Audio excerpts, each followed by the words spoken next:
welcome back to the next episode of the Patreon Request Monthly. These are a series of videos that I'm producing as requested by my patrons at the Watchtower level on my Patreon page. That's the $5 or more per month. And those people get to request a video, and I choose the best request and make that video for them. This video is the cultural impact of Star Wars. And this one was requested by patron Gamer Down Under, and it promises to be a very exciting episode. I'm very much looking forward to it. So congrats for winning second month in a row, man. The video request. This one is for you and for everyone at Patreon, and after a little bit, everyone else as well. If you would like to request a video, then jump on board my Patreon page, $5 or more a month. You get some great perks, you get some great rewards at the various levels. I'd love to have you there, love to have your support so I can keep making film.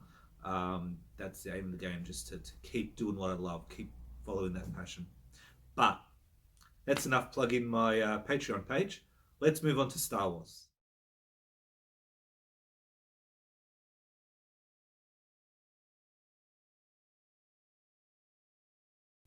Talk about the cultural impact of Star Wars. We're actually talking across a range of fields.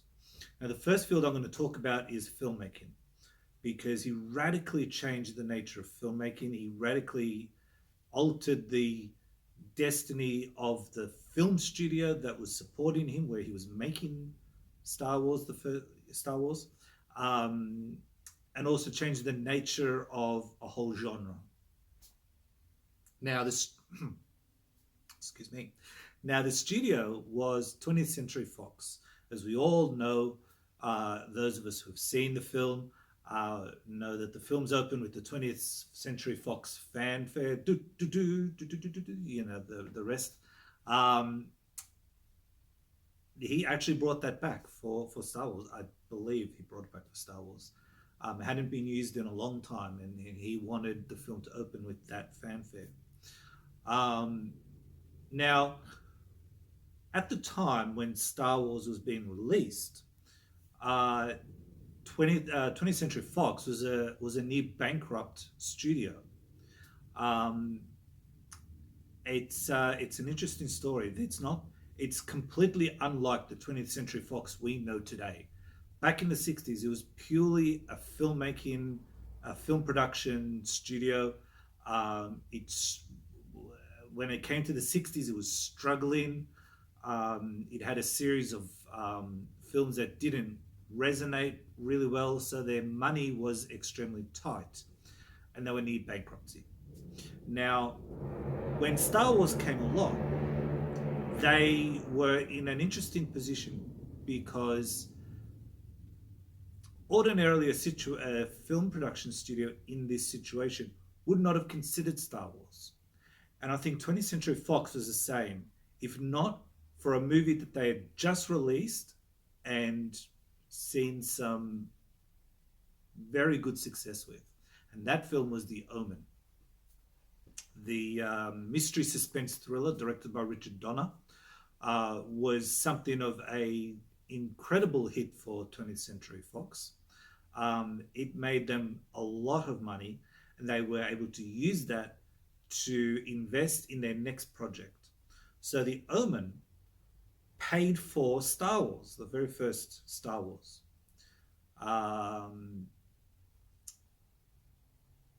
So 20th Century Fox had this, and when Star Wars was made and it was released, and it exploded.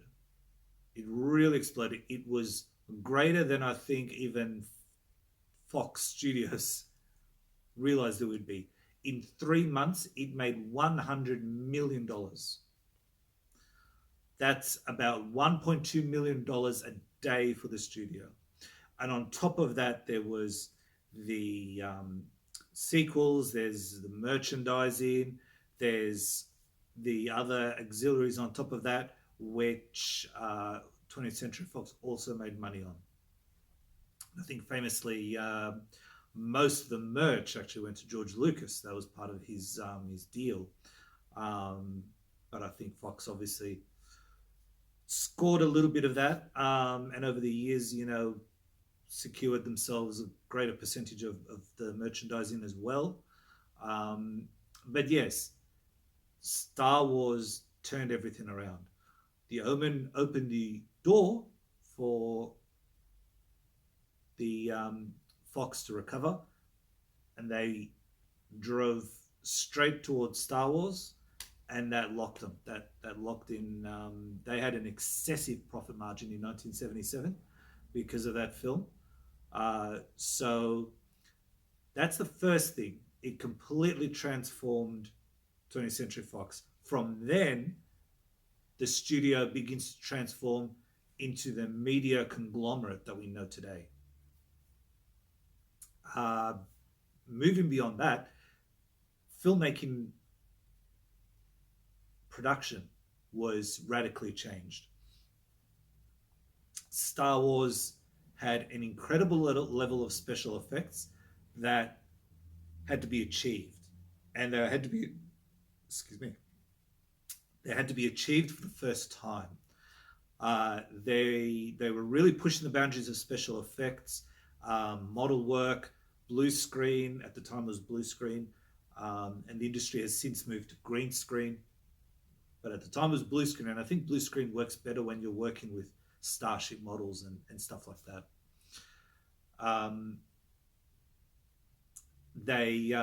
We saw the companies of Industrial Light and Magic and Digital Productions. They rose. They were created in the advent of these films. There was a greater investment in science fiction after Star Wars, because Star Wars showed the absolute necessity for strong special effects, good special effects that sell tickets. Star Wars proved good special effects would drive people back to the cinema, which is exactly what happened. Before that, special effects had been still languishing at 1950s level of special effects. Very cheap, just not highly thought of. And George Lucas was able to take that, raise the bar so high, and said, this is where special effects need to be. This is where we can achieve technologically. This is where it should be at. So he really created the modern special effects industry as we know that today as well. The level that they work at, and always going for the highest achievement. I think that's something George Lucas definitely inspired and brought to the field. On a more storytelling perspective, he changed the way stories were told. Hollywood films at the time, before leading up to Star Wars, deep, meaningful pieces with themes and great ideas you had to think about. There's a whole slew of classic Hollywood films where before Star Wars, they were very much character driven. They were real stories. They were about people. When Star Wars came along, it was very much action orientated. It was very much simplified plots. Good versus evil. These are the good guys. These are the bad guys. These are the goals. Clear, defined, easy to follow. An audience can sit down. They don't have to think about it. And I think that was a great appeal. That's probably what drew people back in numbers. It was pure. He created for the first time, maybe not for the first time, because Jaws had been released by this time as well.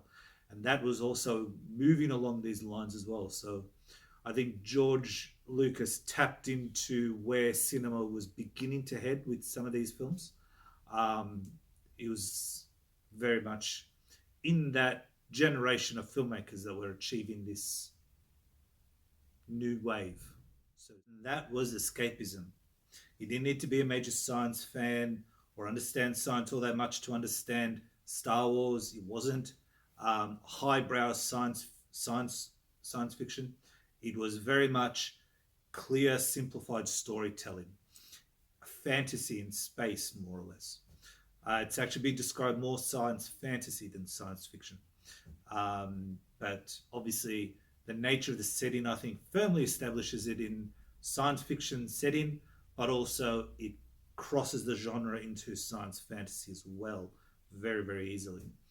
Um, the audience knew exactly what was going on. Darth Vader was the bad guy. George Lucas, Luke Skywalker was the good guy. The Empire was evil. The Rebellion was good.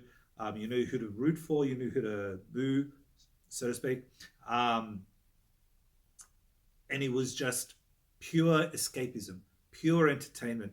An hour and a half, 2 hours, however long the first movie goes for. I think it's more towards 2 hours, where you could just ignore the world outside and just descend entirely into this fantasy world.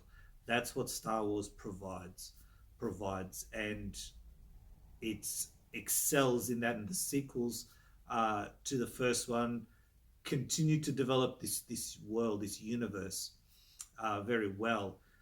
It also alerted the other studios. This was a way in which it changed filmmaking, because every other studio suddenly saw the success of Star Wars and they said, "Get me that. Get me a Star Wars. I want a Star Wars. I want $100 million in 3 months." And that's where we start seeing, after Star Wars, we start seeing more exciting, bold sci-fi stories trying to be told. Which ones will capture the imagination? A lot of them, I think, are a little bit too rushed. Not as much thought going into the story, which is why a lot of them don't succeed. Also doesn't help that George Lucas kind of went on a spree suing everyone who tried to do a science fiction after him, which I think was quite a dick move on his part. He wanted to corner the market, I suspect, and totally dominate, so there'd only be Star Wars, which I think is a monstrously dick move to make. You can't redefine a genre, so to speak, and then get pissy when all the other filmmakers be like, "That's pretty cool. Let's see what we can do with that."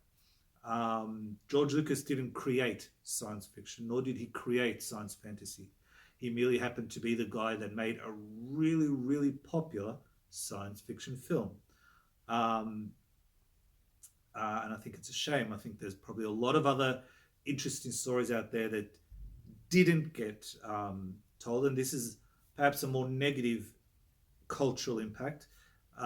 This filmmaker who suddenly had all of this money at his disposal with the success of Star Wars, he became insanely rich, and I think that went to his head a little bit. A negative impact of Star Wars is the fact that George Lucas suddenly felt that he could tell everyone what they could or could not make film wise. But in terms of the other studios, it was very clear to them they needed to find their next big movie in order to maintain some relevance in the industry.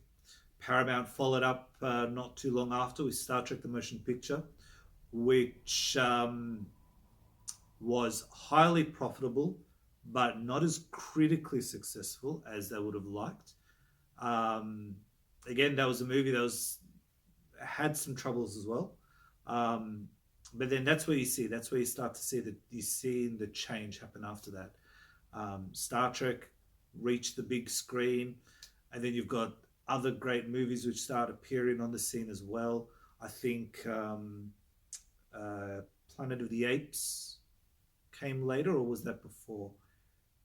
Either way, you see the other studios vying for that. They need a Star Wars, and that's another of the impacts that Star Wars has had. By redefining the genre and resetting the bar, every other studio is going to aim for that bar now. That's where they're aiming for. because you've shown them what they can do.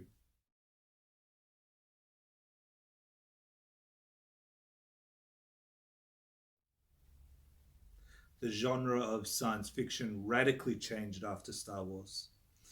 It was then the other one of the second major impact that Star Wars had was transforming science fiction from what it had been to what moving towards what we now know today as science fiction, or the what science fiction generally is made by the studios.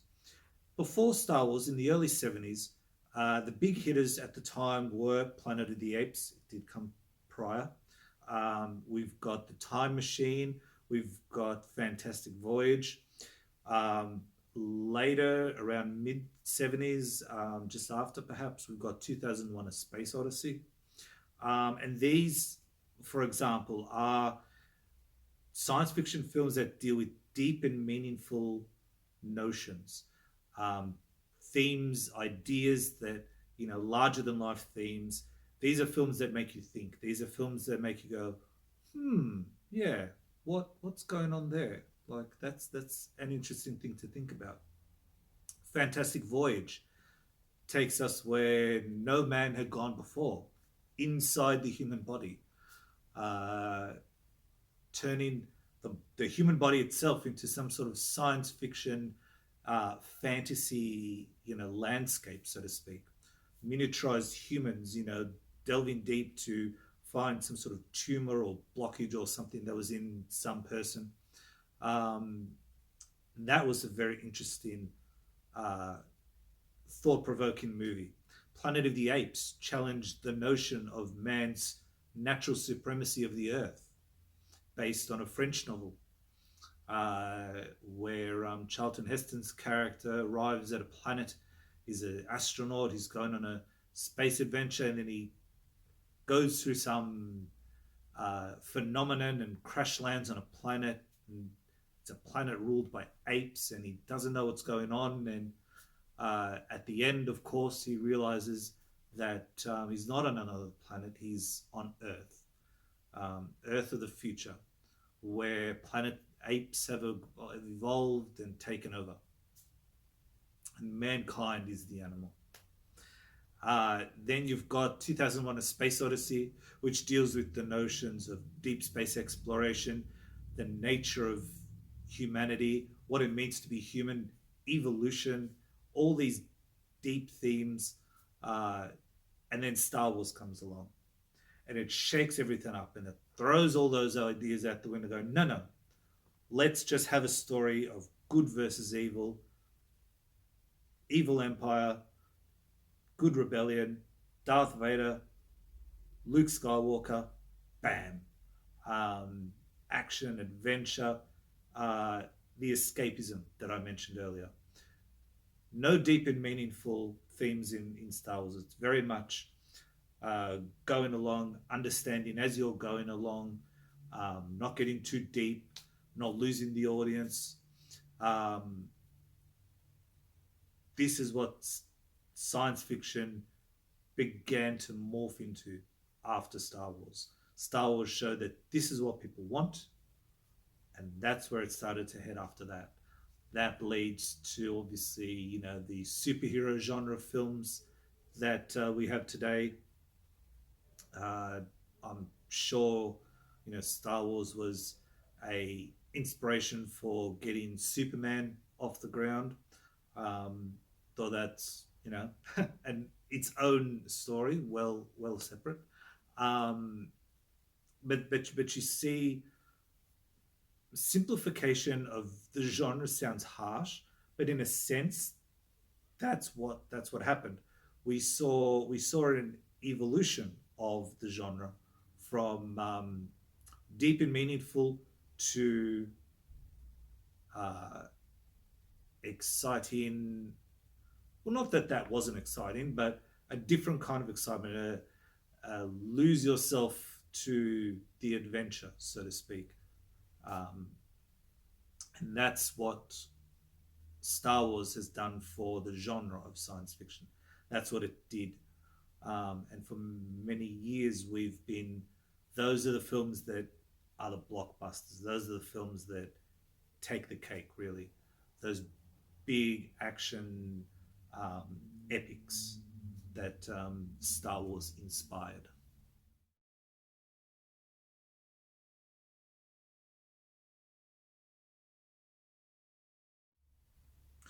Finally, one of the most obvious impacts Star Wars has had has been on the general audience, the general public, whose attention and rapture was thoroughly captured by Star Wars and the phenomenon of Star Wars. There are words and phrases and names that have entered the lexicon of the English language for the Western world. Jedi. How many people on the latest census considered themselves Jedi? That's a pretty big indicator right there. Darth Vader, Luke Skywalker, May the Force be with you. These are names and phrases that you can utter, and everyone knows where they're from. Everyone knows, oh yeah, that's from Star Wars. Have they seen it? Maybe not. They might not have seen it, but they know it's from Star Wars. That's almost general knowledge. That's what it's done. That's what Star Wars has accomplished. It back in the 70s and up until today, that's a period of 77, 87, 97, that 30 years. For 30 years, this trilogy of films has just ruptured into the consciousness of the general public and just dominated. No other film quite accomplished that. Um, the other science fiction giant is, of course, Star Trek, and they are huge in its own right. But it's in a different way. It's very interesting because both Star Wars and Star Trek have massive, massive fan bases, but they're both radically different. In Star Trek, it almost seems exclusive in a in an aspect. Um, Star Wars seems much more, and that's not to the detriment of Star Trek or the Star Trek fans. I'm a Trekkie myself, but there is a sort of I don't know, more tight knitness to the Trek fandom, whereas the Star Wars fandom seems much more open, much more broad.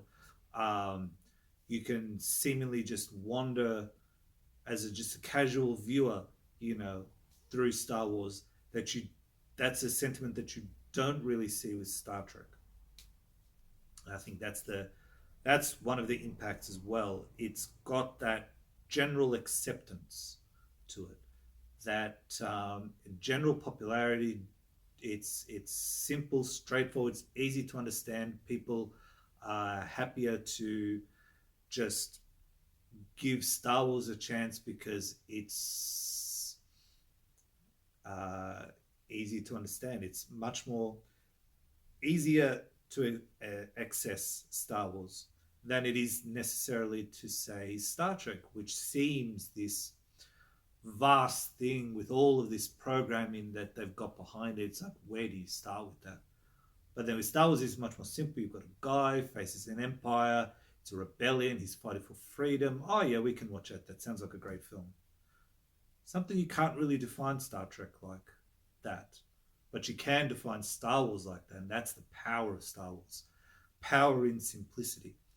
Power in a sort of simplified storytelling that appeals to the general public. And that's where one of Star Wars' biggest impact has been. And of course, creating the iconic imagery, you've got the iconic music, you've got imagery and score in there that really touched a chord. They were things that burnt themselves onto the social consciousness, really, of the general public, and they loved it. Uh, the What we've seen in recent years, however, is when Star Wars films are made badly, uh, they can undo all of this fantastic input, that impact that they've accomplished. which is, the way it goes, really. You make something good, people remember. You start to make them bad, and then, of course, people are going to move off. And one of the trends that had noticed is the lack of engagement with the next generation of audience goers. The young people coming up are not as hooked as, say, my generation was when we first encountered. I was not there in 1977 when it was first released, but when I came up, and I was introduced to it when I was very young. Um, it hooked me. It was one of those things. Oh yeah, this is really cool, and we've grown up with it ever since. The latest generations are not been doing that because the latest films, unfortunately, have been quite subpar. They've not accomplished that level of greatness that they really should have. Because as a filmmaker, if I was given the opportunity to make a Star Wars film, you know, there's so much there to explore in that universe. There's so much that's been established, not only in the original films, but also in the extended lore, the books and the comics. There's so much there, so many great stories you could tell, you know. Um, but that's a discussion for another time. This is the impact on the general public. The sheer accessibility of the film to the general audience can't be underestimated. And I think that's probably the greatest and longest enduring thing about Star Wars. One of, besides the filmmaking aspect, of course, but the notion that audience engagement with the piece, that is one of the great aspects of Star Wars. It's what every filmmaker aims for. It's what every filmmaker tries to achieve with their films. They don't always succeed, sometimes due in part to the filmmakers themselves, sometimes due to perhaps, destiny, to use an airy fairy word. Some films are fantastic, but for some reason, be it timing, be it a bad promotional campaign, they don't strike a chord. Um, but then sometimes these movies go on to be cult classics, so they do find their audience in post, after the fact. Um, I'm sure there are films that, if they'd been released alongside any of the Lord of the Rings films, there's no way in hell they would have found an audience when your competition is Lord of the Rings, for example, um, or the prequel trilogy that George Lucas made. Any films that were released at the same time as Phantom Menace or Attack of the Clones, they wouldn't have found their audience because everyone's attention would have been focused on Star Wars and subsequently bagging Star Wars because those movies were not that crash hot. Um, but the original trilogy will forever live on as a classic trilogy. There'll always be fond memories of those films. We'll always have them in as part of cinematic history, and I think we can all be thankful for George Lucas creating these films in the first place, and all the other filmmakers and professionals who worked on those films and helped add to the greatness of those pieces. And of course, the ongoing impacts that these three films have had on filmmaking, on the genre of science fiction, and in audience appreciation and audience acceptance. So there you have it, the cultural impact of Star Wars. It really was a game changer, these three films. Changed the way films were made, changed the way stories were told, especially in science fiction. It entered the public consciousness in a way that science fiction had never done before. It really was these three films, epic cinema in the way we understand it today. So I hope you liked that little exploration of Star Wars. Have you seen it? Do you love it? Do you love, which trilogy do you love? The classic trilogy, the prequels, or the sequels that are currently being produced. Let me know in the comments. I'd love to hear your thoughts. Now, if you'd like to request a video, simply jump on board my Patreon page. Love to see you there. $5 a month. It's pretty easy, guys. Every dollar really helps me make more videos and helps me pursue this passion. And you're right there with me. So yes, if you love what I do here, if you love my videos, consider being really jumping on board my audience. Anyway, that's it for now. Catch you guys next time at the next video. Which topic that will be, who knows? I've yet to choose, obviously. So keep an eye out for announcements. Ciao.